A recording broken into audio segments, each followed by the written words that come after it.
Hi hello నమస్తే. Welcome to my rich recipes. ఇప్పుడు మనం చేయబోయేది ఆనపకాయ మసాలా కర్రీ. దీనినే లేత ఆనపకాయని కూడా అంటారు. ఇలాంటి లేత ఆనపకాయ తీసుకోవాలి. లోపల గింజ అది కట్టి ఉండకూడదు. అలాంటి ఆనపకాయ అయితే మీకు కర్రీ చాలా చాలా టేస్టీగా వస్తుంది. ముందుగా ఫోక్ తీసుకుని ఆ ఫోక్తో హోల్స్ పెట్టేసుకోవాలి. మొత్తం అంతా కూడా లోపలికంట గుచ్చుకుని హోల్స్ పెట్టేసుకోవాలి, మసాలా అంతా దీంట్లోకి వెళ్ళడం కోసం. కడాయి పెట్టుకుని స్టవ్ వెలిగించుకుని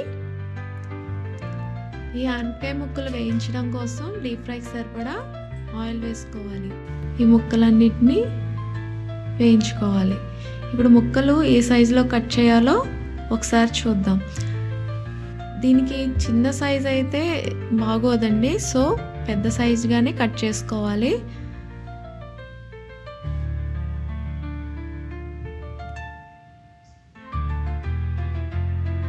చూసారు కదా, ఇలా ఈ సైజు ఉంటే డీప్ ఫ్రై చేశాక ముక్క బాగా నిలబడుతుంది.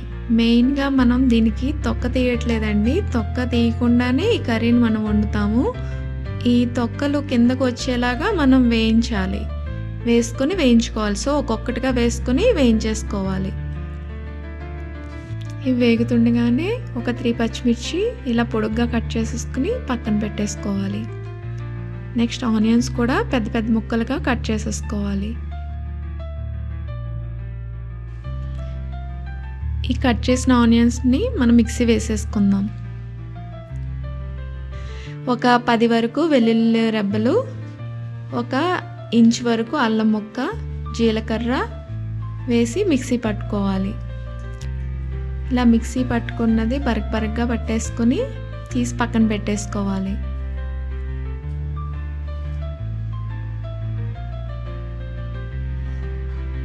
ఇదే మనకి మంచి టేస్ట్ని ఇస్తుందండి. కరెక్ట్గా కనుక చేసుకుంటే చేపల పులుసులాగా చాలా టేస్టీగా ఉంటుంది.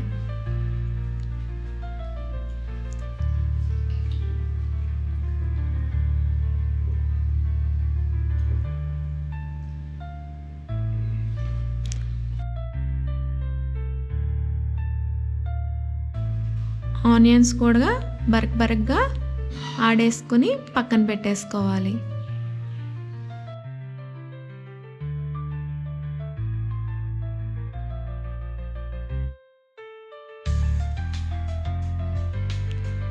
చూసారు కదా, ఇలా రెడ్డిష్గా వచ్చే వరకు వేయించేసుకుని ఒక బౌల్లోకి తీసేసుకుందాం.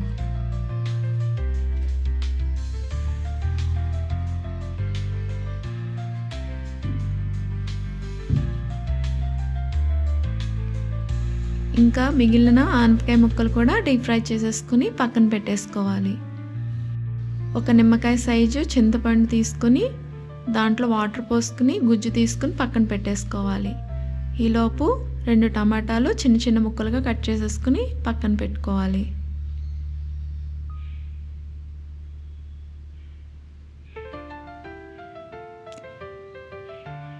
మన ఆనపకాయ ముక్కలు వేగుతుండగా ఇవన్నీ కట్ చేసేసుకుని పెట్టేసుకుంటే మీకు ఈజీగా స్పీడ్గా చేసేసుకోవచ్చు మన కర్రీ.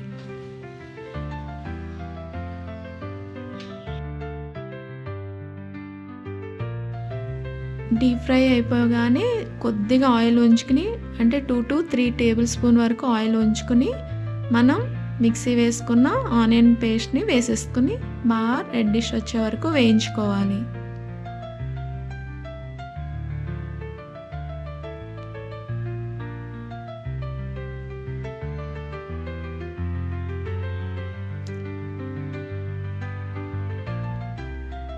కొద్దిగా పసుపు,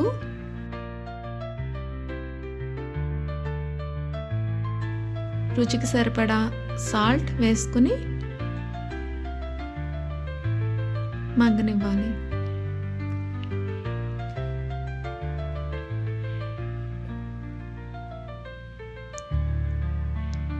కట్ చేసి పెట్టుకున్న పచ్చిమిర్చి కూడా వేసేసుకుని బాగా వేయించాలి.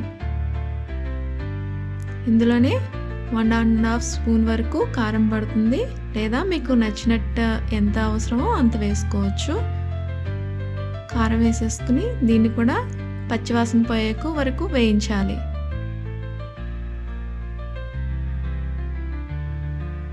ఇప్పుడు సన్నగా కట్ చేసుకున్న టమాటోస్ కూడా వేసేసుకుని బాగా వేయించాలి.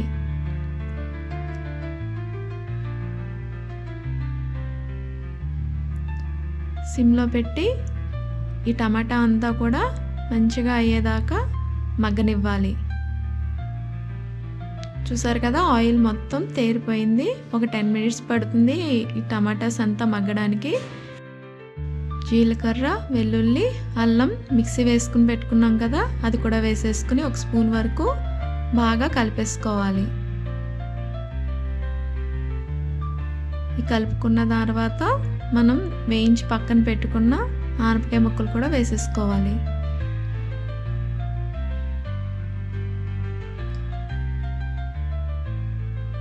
ముందుగా రెడీ చేసి పెట్టుకున్న చింతపండు రసం కూడా వేసేసుకుని ఒక్కసారి తిప్పుకొని మూత పెట్టుకుని మగ్గనివ్వాలి.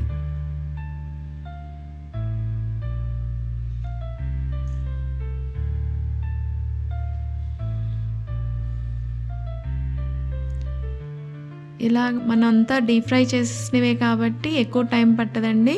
సో మనం ఒక 5 మినిట్స్ నుంచి 10 మినిట్స్ వరకు మగ్గనిచ్చేసి కొత్తిమీర వేసి ఇంకొక 2 మినిట్స్ వరకు మగ్గనించి దింపేసుకుంటే మన కర్రీ రెడీ అయిపోతుంది. రెగ్యులర్గా చేసుకునే ఆనపకాయ కర్రీలా కాకుండా ఇలా ఒకసారి ట్రై చేసి చూడండి.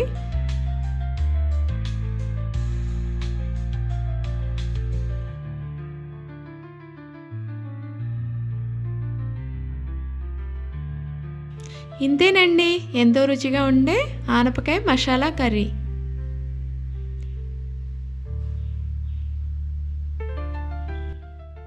ఈ రెసిపీ కనుక మీకు నచ్చినట్లయితే లైక్ చేయండి, షేర్ చేయండి, కమెంట్ చేయండి, సబ్స్క్రైబ్ చేయడం మాత్రం మర్చిపోకండి. Thank you.